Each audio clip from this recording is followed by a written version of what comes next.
उनसे भी बात करें तो मेरे ख्याल से बात स्वतः स्पष्ट हो जाएगी कि इन स्वयं आज इनके बयानों में कि साहब हम गए और वहां पर छत से चिल्लाने की आवाज आ रही थी, आनंदपाल तुम सरेंडर कर दो, छत से गोली आ रही थी। ये उनका वर्जन है, हमारा वर्जन नहीं है।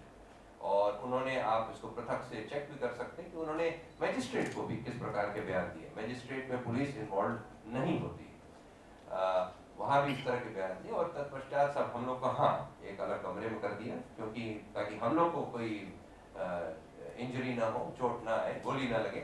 और तत्पश्चात जो इनकाउंटर ऊपर हुआ है, जब इसने आनंदपाल ने देखा, आप देखेंगे ऊपर छत पे दो कमरे हैं, एक बाएं तरफ, यदि कमरों को फेस करके, एक बाएं तरफ एक दाएं तरफ। यदि देखें तो बाएं तरफ भी नीचे से जो फायर आया है बिल्कुल छत पे करके रिकोशे होके दूसरे स्थानों पे गया है। दाहिने तरफ की उसमें जाली लगी हुई है, तो नीचे से फायर आया है, पर आनंदपाल ने वहां से नीचे फायर नहीं किया है, बाहर निकला और उसके बाद उसने नीचे वालों पे फायर किया, जिसके फलस्वरूप उसके जो खाली खोखे, आपने देखो AK-47 फायर करो तो खोखे निकलते हैं, खोखे भी नीचे ग्राउंड फ्लोर पे मिले हैं। और काफी मात्रा में इसने भी फायर किया, पूरी तरीके से तैयार था, 2 मैगजीन पूरी इसकी थी।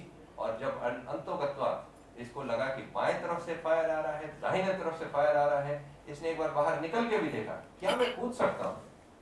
पुराने एक्सपीरियंस से इसको मेरे ख्याल से ये बिल्कुल क्लियर होगा कि एक आध पुलिस वाला भी यदि मैं मार दूं तो मेरे ख्याल से इनमें कंफ्यूजन हो जाता है और ये लोग भाग जाएंगे, डर जाएंगे, हट जाएंगे और मैं पुरानी तरीके से अवश्य एस्केप कर जाऊंगा। आपकी जानकारी में अवश्य होगा, ADG लॉ एंड ऑर्डर साहब यहाँ बैठे हैं, विराजे हैं, कि हाँ जब भागा था ये 2015 में जब ये भागा था अपने 2 साथियों के साथ, सुभाष मूंड के साथ और एक और था श्री वल्लभ के साथ जब भागा था, उसके बाद हम लोगों ने बड़े सिंसियरली और बड़े एक उच्च स्तर की कमांडो लेवल्स की सबकी ट्रेनिंग कराई गई, फायरिंग प्रैक्टिस कराई गई, दाहिने कंधे से फायर करो, बाएं कंधे से फायर करो।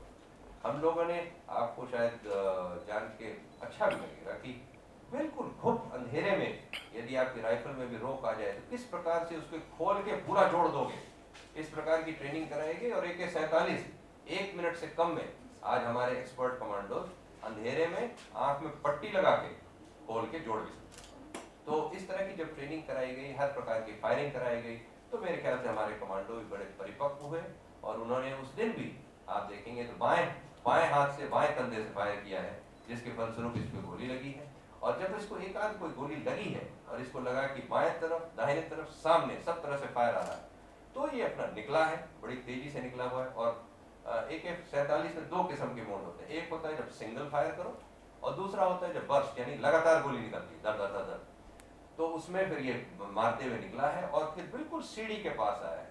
मेरे ख्याल से आपका काफी ज्ञानवर्धन होगा यदि आप लोग एक बार मौके जाके देखें, उससे बड़ा क्लियर हो जाता है किस प्रकार की स्थिति थी। और ये निकला है और उसके बाद जो कमांडो जो ये थे, अगर ये नीचे गोली करता था तो यस, हमारे भी 3-4 आदमी एक बार में इसके बर्स्ट फायर से मर सकते थे। BP जैकेट अवश्य पहने थे, किंतु फेस पे कोई जैकेट नहीं होता, फेस बिल्कुल उड़ गए होते बलून की तरह हमारे लोगों के भी। इत्तेफाक से इसका फायर नहीं, और हमारे जो सामने की तरफ एक कमांडो था उसका फायर इसके यहाँ लगा है, वो क्योंकि नीचे बैठ के फायर कर रहा था, यहाँ लगा है, गोली लगी है। और उसके बाद जो बगल के कमरे में एक व्यक्ति ने जो मारा, गोली इसके कंधे में लगी, जिसकी वजह से पूरा घूमते हुए और फाइनली गिरा है। तो शरीर पे इसके काफी घाव हैं, काफी गोलियां चली हैं। और मेरे ख्याल से इस प्रकार की कोई शख्स की बात नहीं रह जाती है। आप एक चीज और ध्यान रखें, इसके 2 भाई मौके पर मौजूद थे जिनको हम सिरसा से पकड़ के लाए थे, 3 उस घर के व्यक्ति और 3 घर की औरतें। यदि किसी प्रकार का भी शक शुबा, गलत कार्रवाई या फॉल्स इनकाउंटर हमारे व्यक्ति करते थे, आप ही बिल्कुल आसानी समझ सकते हैं कि ये 6 और 2 8 लोग किसी सूरत में ना हमारा पक्ष देते और 4 दिन बाद बयान देते जो हमारे खिलाफ जाता है। तो इस संभावना को भी हमने नकारा नहीं, और ये बिल्कुल आज भी मौजूद है और इनसे भी पूछा जाता है।